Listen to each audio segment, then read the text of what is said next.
चैतन्य नगर की सबसे चर्चित वहाँ की राजकुमारी जो अपनी सुंदरता और घमंड के लिए जानी जाती थी। शैलजा हर साल स्वयं रचाती थी। हर साल राजकुमार शैलजा के सवालों का जवाब देने की कोशिश करते, लेकिन किसी का भी प्रयास सफल नहीं होता। राजकुमारी को लगता था कि कोई भी उसके योग्य नहीं है। यह बात चैतन्य नगर ही नहीं बल्कि आसपास के सभी राज्यों में फैल चुकी थी कि राजकुमारी शैलजा विवाह करने में कोई रुचि नहीं रखती है।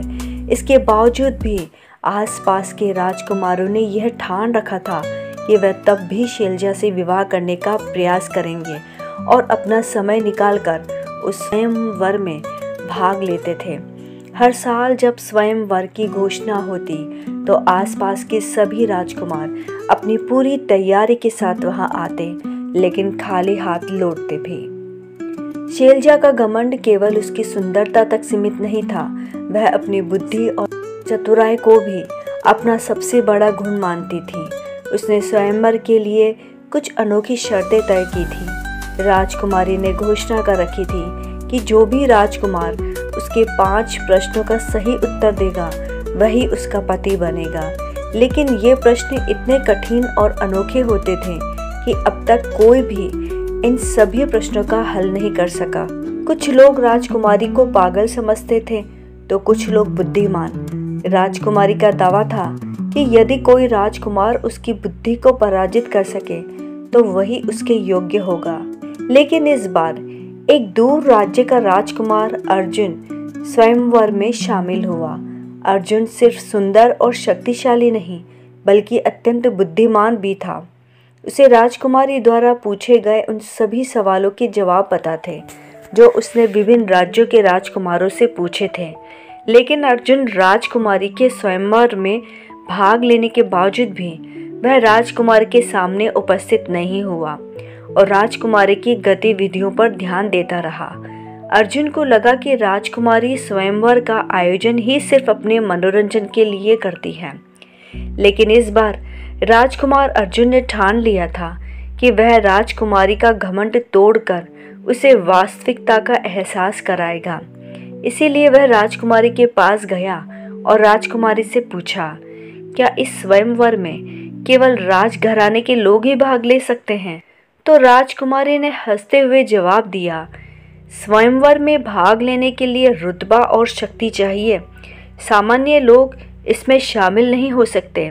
राजकुमार ने फिर कहा कि क्या आपके सभी सवालों का जवाब एक सामान्य व्यक्ति नहीं दे सकता है? क्या आप एक साधारण व्यक्ति से विवाह करने से डरती हैं? अर्जुन की बात सुनकर राजकुमारी ने इसे चुनौती के रूप में स्वीकार किया। अर्जुन ने शहर के कोने कोने में खोजबीन की और एक साधारण किंतु बुद्धिमान व्यक्ति को चुना जो भिखारी के रूप में रहता था। उसका नाम निर्मल था। निर्मल को देखकर कोई यह अंदाजा नहीं लगा सकता था कि वह तेज बुद्धि का स्वामी है। अर्जुन ने उसे अपनी योजना समझाई और संकेतों की भाषा सिखाई ताकि राजकुमारी उस भिखारी से सवाल पूछे तो अर्जुन के संकेतों को समझ के भिखारी राजकुमारी के सवालों के जवाब दे सके। राजकुमारी ने अगले स्वयंवर की घोषणा की। इस बार स्वयंवर के नियमों में बड़ा बदलाव किया गया। राजकुमारी के घमंड और अर्जुन की चुनौती के कारण स्वयंवर में सामान्य नागरिकों को भी भाग लेने की अनुमति दी गई। यह खबर पूरे राज्य में आग की तरह फैल गई। सभी लोग यह देखने के लिए उत्सुक थे कि क्या कोई साधारण व्यक्ति राजकुमारी के सवालों का उत्तर दे पाएगा। स्वयंवर के दिन राजकुमारों के साथ साथ सामान्य लोग भी सभा में पहुंचे। उनमें से एक कोने में बैठा वह भिखारी निर्मल। उसके मैले कुचले कपड़े, बिखरे बाल, वह अपने भिखारी साथियों के साथ बैठा था और उसके सामने ही राजकुमार अर्जुन, जिसकी पूरी दृष्टि उस भिखारी पर थी। जब राजकुमारी शैलजा ने अपनी परीक्षा शुरू की तो वह अपने सामान्य घमंड भरे अंदाज में बोली, देखते हैं इस बार कौन मेरे सवालों का जवाब दे सकता है। सबसे पहले राजकुमारों से सवाल पूछे गए, लेकिन किसी ने भी संतोषजनक उत्तर नहीं दिया।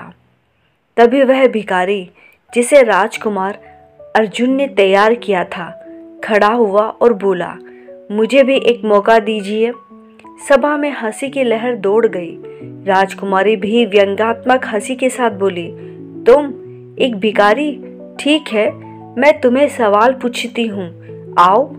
मुझे यकीन है तुम भी बाकी लोगों की तरह हार जाओगे। तो सुनो मेरा पहला प्रश्न। राजकुमारी के ऐसे बोलते ही पूरा दरबार में सन्नाटा छा गया। राजकुमारी ने पूछा, अगर सूर्य एक पल के लिए गायब हो जाए तो पृथ्वी पर कितनी देर बाद इसका प्रभाव दिखाई देगा, और उस दौरान सूर्य के स्थान पर कौन सा ग्रह सबसे पहले दिखेगा? वहां बैठे सभी लोगों की दृष्टि सिर्फ उस भिखारी पर टिकी हुई थी। भिखारी ने सभी लोगों की तरफ अपनी नजरें दौड़ाई, मुस्कुराया और जवाब दिया, सूर्य का प्रकाश पृथ्वी तक पहुंचने में लगभग 8 मिनट 20 सेकंड का समय लेता है। इसका मतलब है कि अगर सूर्य गायब हो जाए तो इसका प्रभाव पृथ्वी पर 8 मिनट 20 सेकंड बाद दिखेगा। सूर्य के स्थान पर कोई ग्रह नहीं दिखेगा, क्योंकि ग्रह स्वयं प्रकाश स्रोत नहीं होते। सबसे पहले हमें सितारे दिख सकते हैं, जो सूर्य के प्रकाश में छुपे होते हैं। यह उत्तर सुनकर सभा में खामोशी छा गई।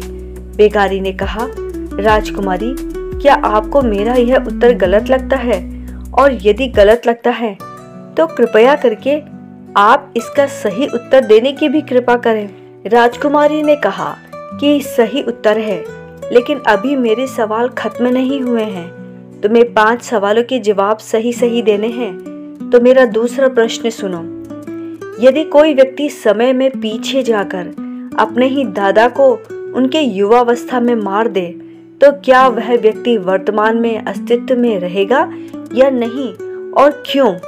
भिखारी ने एक बार फिर भीड़ यहाँ वहां देखा, राजकुमार को देखा और फिर उत्तर दिया, यदि वह व्यक्ति अपने दादा को मार देता है तो उसके पिता पैदा नहीं होंगे और इसीलिए वह व्यक्ति भी अस्तित्व में नहीं रहेगा। लेकिन यदि वह अस्तित्व में नहीं रहेगा तो वह दादा को मारने के लिए समय यात्रा कैसे करेगा?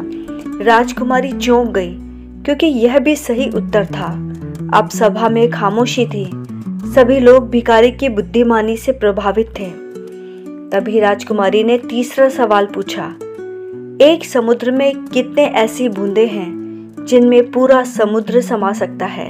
यदि समुद्र की हर बूंद को मान लिया जाए कि वह पूरे समुद्र को प्रतिनिधित्व करती है, तो यह कहना सही होगा कि एक बूंद में पूरा समुद्र समा सकता है।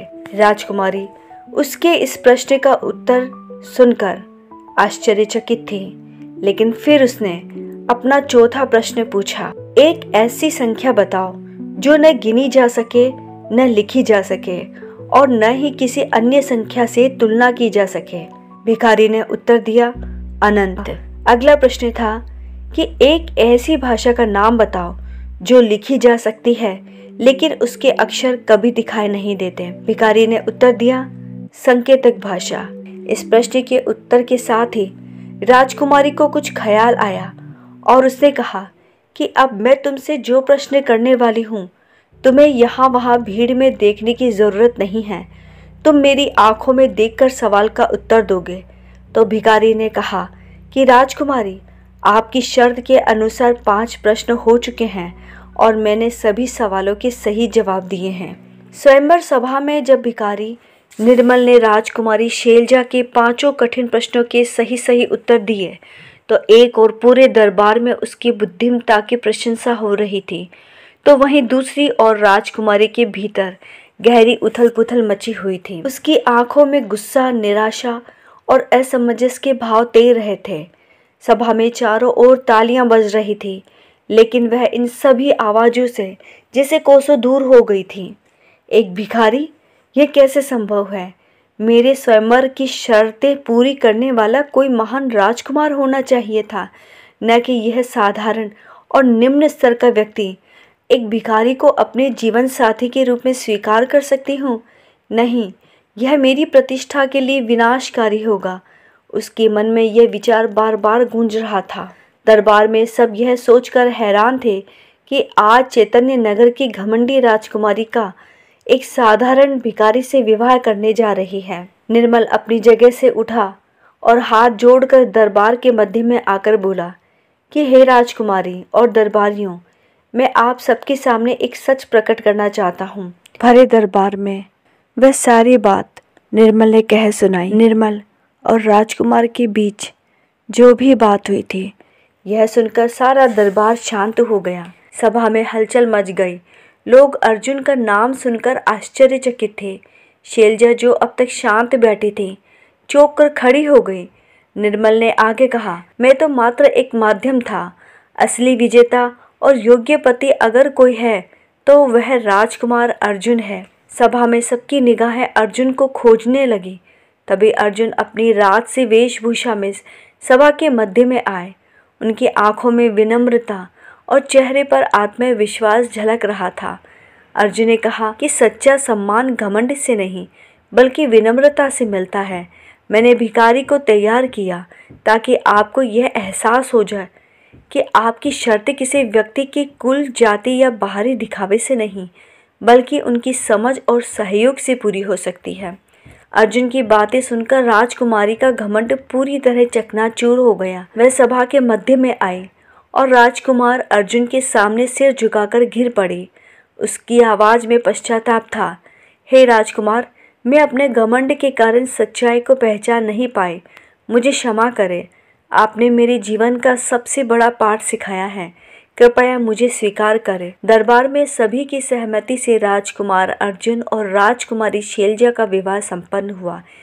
इस विवाह ने न केवल राजकुमारी को घमंड से मुक्त किया बल्कि पूरे राज्य में यह संदेश भी दिया कि सच्ची महानता विनम्रता और सादगी में है। यदि ये कहानी आपको अच्छी लगी है तो please like and subscribe my channel. Radhe Radhe.